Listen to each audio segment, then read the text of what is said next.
Next topic आपका है deduction of Newton's law by using Kepler's law.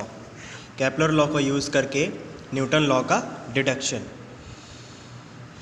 ठीक है, तो करते कैसे हैं, देखिए बेटा, केपलर ने फर्स्ट लॉ में बताया था कि सारे ही प्लैनेट सन के सराउंडिंग में एक इलिप्टिकल ऑर्बिट में मूव करते हैं और सन कहाँ होता है, एक फोकस में प्रेजेंट होता है, एलिप्स के एक फोकस में प्रेजेंट होता है। बट न्यूटन ने क्या बोला कि सन कहाँ होता है, सेंटर पे, और सारे प्लैनेट अप्रॉक्सीमेटली सर्कुलर ऑर्बिट में मूव करते हैं।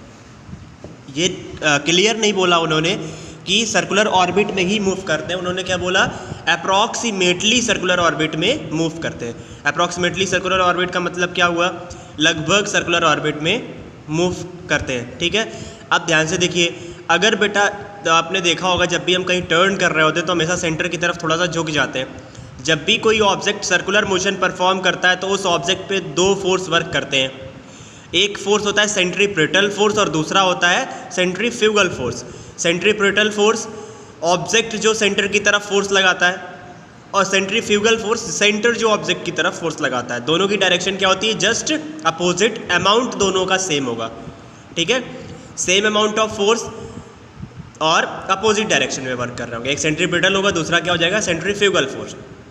तो जब प्लैनेट सन के सराउंडिंग में मूव कर रहा है तो वो भी सेंट्रीपिटल फोर्स वहाँ भी लग रहा होगा, तो वहाँ का जो सेंट्रीपिटल फोर्स होगा वो किसके इक्वल आ जाएगा, F equal M V square upon are.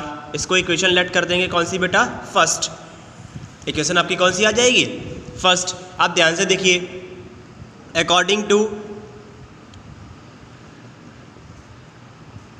Kepler's second law, according to Kepler second law. अब सेकेंड लॉ में केपलर ने क्या बताया था बेटा कि हर एक प्लैनेट की एरियल वेलोसिटी कांस्टेंट रहती है।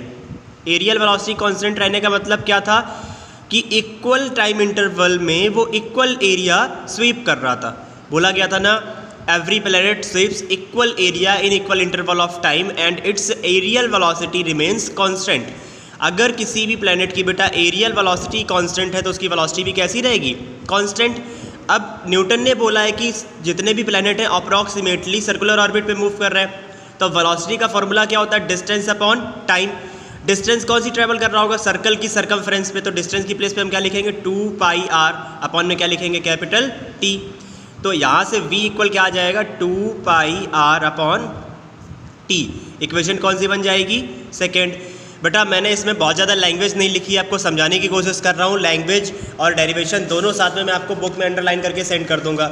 यहाँ पे आप लोग समझिए, बस जहाँ से भी समझ में नहीं आया बताइएगा, ठीक है। और जो आपका विद लैंग्वेज आपको लिखना है मैं बुक में अंडरलाइन करके आपको सेंड कर दूंगा, ठीक है बेटा। अब देखिए सेकेंड इक्वेशन से v की वैल्यू हम v स्क्वायर की प्लेस से प्लेस कराते हैं, तो यहाँ देखना बेटा f इक्वल आपका क्या आ जाएगा, m अपॉन r। हम थोड़ा सा अलग लिख लेते हैं, v की प्लेस पे 2πr अपॉन कैपिटल D का होल स्क्वायर कर देते हैं, तो f इक्वल आपका कितना आ जाएगा, m upon r। Next 4π square r square upon t square, ये r स्क्वायर से r कैंसिल हो जाएगा। अब by using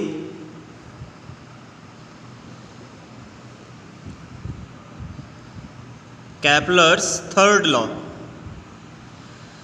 T square is directly proportional to r cube. Third law में केपलर ने यही बताया था ना बेटा, जैसे ही प्रोपोर्शनलिटी का सिंबल हटाएंगे तो टी स्क्वायर इक्वल क्या आ जाएगा बेटा, के आर क्यूब। तो जहाँ पे टी स्क्वायर दिख रहा है उसकी प्लेस पे क्या लिख सकते हैं, के आर क्यूब। देखिए ध्यान से, ये इक्वेशन आपकी कौन सी बन जाएगी, फोर्थ या थर्ड इक्वेशन, ठीक है। ये इक्वेशन कौन सी बन जाएगी, फोर्थ। यहाँ लिखेंगे from equation third and fourth, third and fourth equation के अकॉर्डिंग देखिए f इक्वल क्या आ जाएगा आपका बेटा, m, ठीक है, या 4m pi square r upon में क्या था देखिए KR³ from equation second and fourth, third and fourth की बात कर रहे हैं। थर्ड इक्वेशन आपकी ये थी, ठीक है। Fourth equation t² equal KR³ था। जहाँ t² था, t² की प्लेस पे हमने क्या पुट करा दिया है, बस KR³। इस r से ये कैंसिल आउट कर देंगे, यहाँ से f क्या आएगा आपका बेटा 4m π² अपॉन KR²।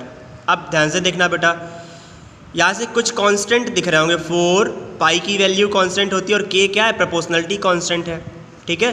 तो जो कांस्टेंट है उसको अगर बाहर कर दिया जाए तो f इक्वल क्या आ जाएगा 4 π² अपॉन k, और इक्वल में क्या आ जाएगा m अपॉन r²। तो आप ध्यान से देखिए, मल्टीप्लाई में, सॉरी ये मल्टीप्लाई में क्या रहेगा m अपॉन r²। अब बेटा देखो जरा, जैसे ही हम लोग प्रोपोर्शनलिटी का सिंबल हटाते थे, यहाँ पे f is proportional to m1 m2, f is proportional to 1 upon r², तो f was proportional to m1 m2 upon r²। इनको m1 m2 को मल्टीप्लाई करा देते थे तो m आता था कि नहीं आता था, कैपिटल M, तो m अपॉन क्या आ जाता था r²। ये प्रोपोर्शनलिटी का सिंबल हटा के हम कांस्टेंट ही तो लगाते थे ना, ग्रेविटेशनल कांस्टेंट कैपिटल G। अब अगर यहाँ से हम कांस्टेंट को रिमूव कर रहे हैं तो यहाँ प्रोपोर्शनलिटी का सिंबल लगेगा जरूर, तो यहाँ क्या आ जाएगा f is proportional to m upon r², ठीक है बेटा। अब देखिए ध्यान से, f is proportional to m upon r², क्या प्रूफ होके आ गया है, ग्रेविटेशनल लॉ, जो universal law of gravitation Newton ने दिया था आपका, यहाँ से प्रूफ हो जाता है इसका। बेटा इसको वीडियो को ध्यान से देखिए, समझिए, जहाँ से भी क्लियर नहीं हो रहा हो दोबारा बताना, दोबारा से एक्सप्लेन कर दिया जाएगा। अभी जो आपको कॉपी पे नोट डाउन करना है उसको मैं अंडरलाइन करके आपको सेंड कर रहा हूँ।